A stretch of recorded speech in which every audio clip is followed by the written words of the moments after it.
Assalamualaikum warahmatullahi wabarakatuh. Selamat pagi pemirsa Sultan TV. Senang sekali saya Bian Oktario bisa hadir kembali menemani Anda pada pagi hari ini di talk show Bincang Hari ini. Dan seperti biasa di pagi hari kita akan menemani Anda dengan perbincangan hangat mengenai pembahasan yang hangat pula. Di mana pada pagi hari ini kita akan berbincang-bincang mengenai kesiapan Smart City di IKN Nusantara. Tapi sebelum kita membahas soal kesiapan Smart City di IKN Nusantara, kita ingin selalu mengingatkan Anda pemirsa Sultan TV untuk selalu update informasi Anda mengenai berita-berita terkini dengan cara follow Instagram kita di @sultantv.co dan @beritasultantv, Facebooknya Sultan TV, dan juga di kanal YouTube Sultan TV. Dan Anda juga bisa menyaksikan siaran kita pada pagi hari ini melalui TV satelit Ninmedia channel 026. Dan sudah bersama kita pada pagi hari ini ada Bapak Syarif Lumintarjo selaku Ketua Bidang Koordinator 8 dan Data Center dari Asosiasi Penyelenggara Jasa Internet Indonesia. Selamat pagi Pak Syarif. Selamat pagi Mas. Gimana kabarnya pada pagi hari ini Pak? Kabarnya baik-baik selalu Pak ya? Alhamdulillah. Oke, siap. Dan pada pagi hari ini Pak, kita bakal membahas nih soal kesiapan Smart City di IKN Nusantara. Tapi sebelum kita membahas soal IKN dan juga mungkin konsep Smart City-nya ini, mungkin kalau dari Pak Syarif sendiri melihat ini seperti apa dan bagaimana tanggapannya nih soal rencana pemerintah dalam memindahkan ibu kota dari Jakarta ke Kalimantan Timur. Ini apakah sudah tepat atau seperti apa nih pandangannya? Oke, makasih Mas atas waktunya Mas. Mungkin mengenai kebijakan pemerintah ini ya, untuk memindahkan ibu kota ke lokasi baru ini, mungkin saya akan mengomentari dari aspek ini ya, aspek yang terkait dengan jaringan lah, dengan jaringan. Nah, Mas, yang namanya jaringan itu, yang namanya jaringan internet itu, yang namanya titik interkoneksi itu memang bagaimanapun juga harus diletakkan di tengah-tengah bagi para pengaksesnya.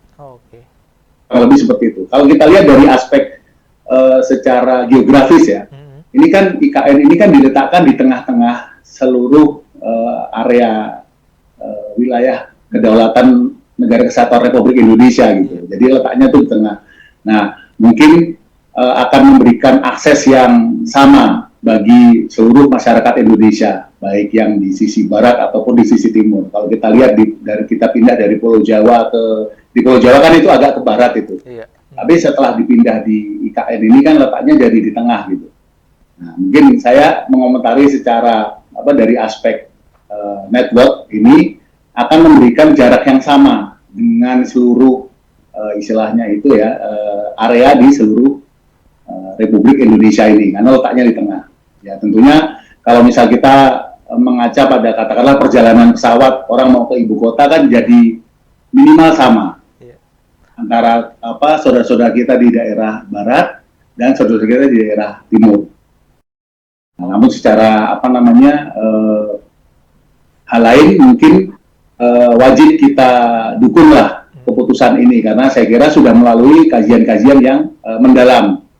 Ya tentunya kita meyakini bahwa pemindahan ini akan memberikan ketahanan negara kita lebih baik lagi karena posisinya di tengah dan kita juga sama-sama tahu bahwa Pulau Kalimantan ini adalah jarang terjadi gempa karena posisinya itu kalau kita lihat katakanlah di tengah-tengah lempeng bumi dan seterusnya. Mungkin itu Mas komentar saya dari sisi network. Oke, jadi memang menarik kalau melihat dari posisi dari IKN sendiri yang memang berada di tengah-tengah dan mungkin itu salah satu harapan di mana ketika posisi ibu kota ini ada di tengah-tengah Indonesia, ini kedepannya mungkin untuk akses jaringan internet khususnya ini mungkin akan bisa lebih merata atau seperti apa nih Pak?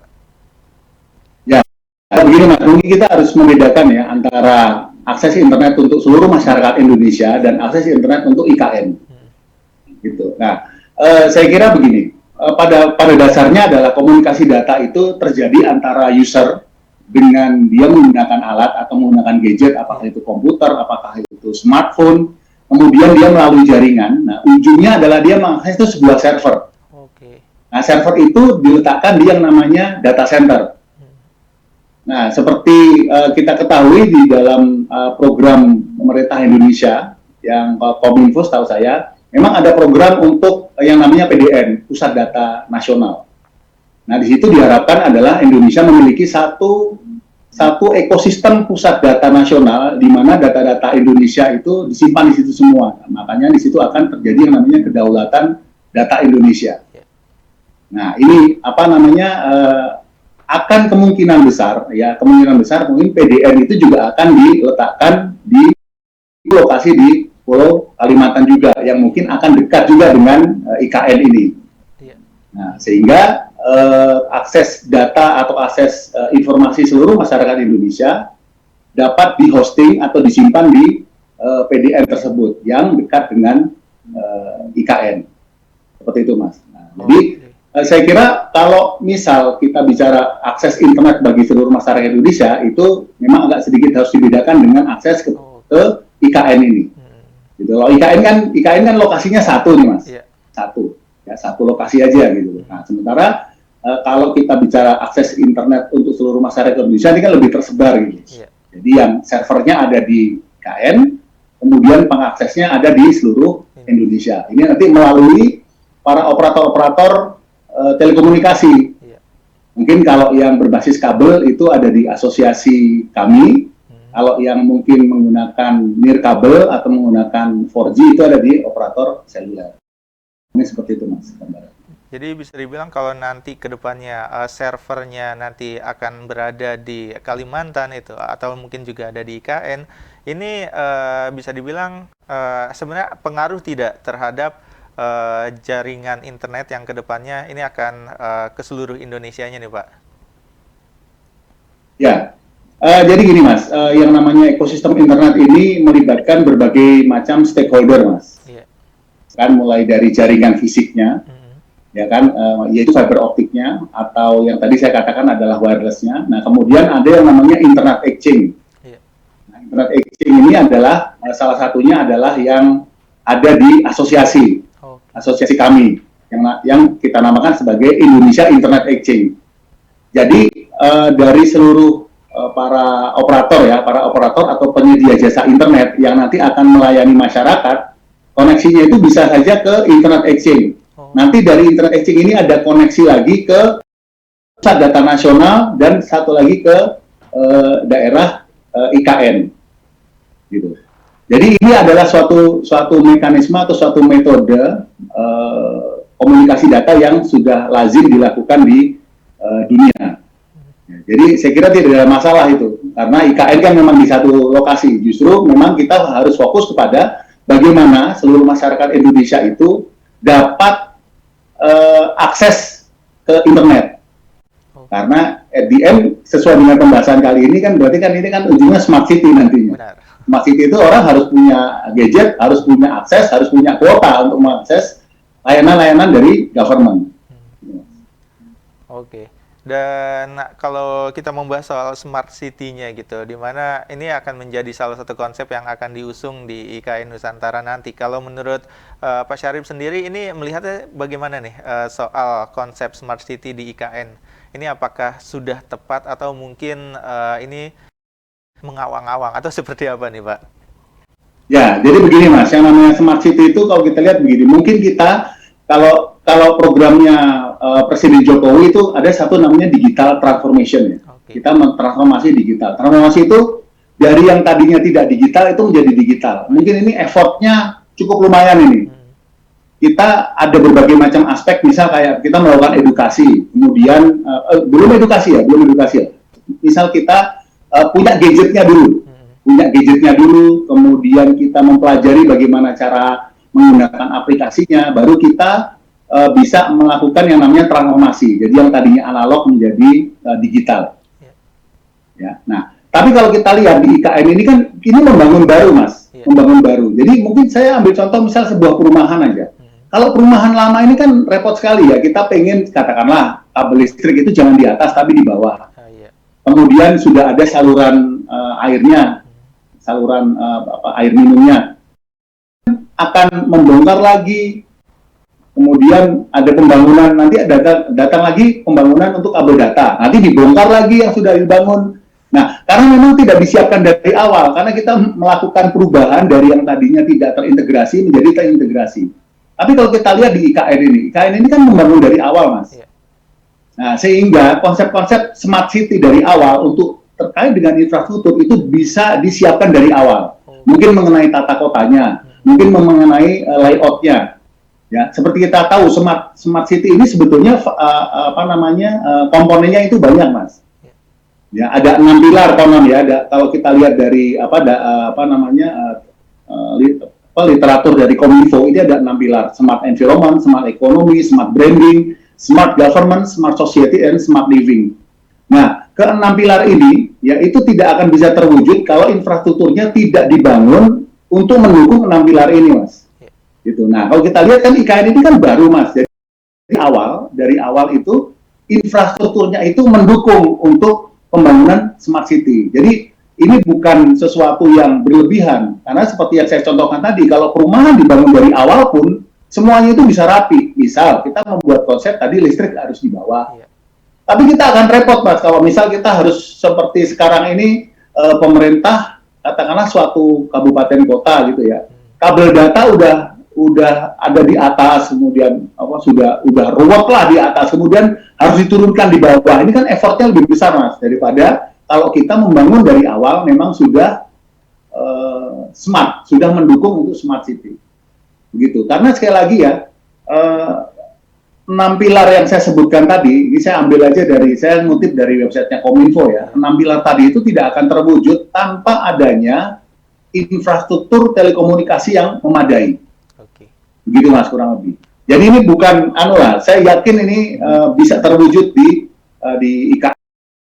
Oke, jadi bisa dibilang dengan nantinya IKN ini jadi dibangun sebagai smart city, ini penerapan smart city-nya sudah dibilang mudah dan akan cepat realisasi nih Pak ya, dibandingkan mungkin kota-kota yang sudah terbentuk gitu untuk menerapkan smart city-nya, seperti itu kah? Ya, betul, Mas. Nah, seperti yang saya katakan tadi, Mas ya. Jadi ini akan lebih mudah karena apa? Itu kan ada tahapannya, Mas. Jadi simpelnya begini, Mas. Kalau kita mau melakukan transformasi digital itu gini. Yang pertama kita harus memiliki yang namanya akses. Kalau kita mau masuk ke digital.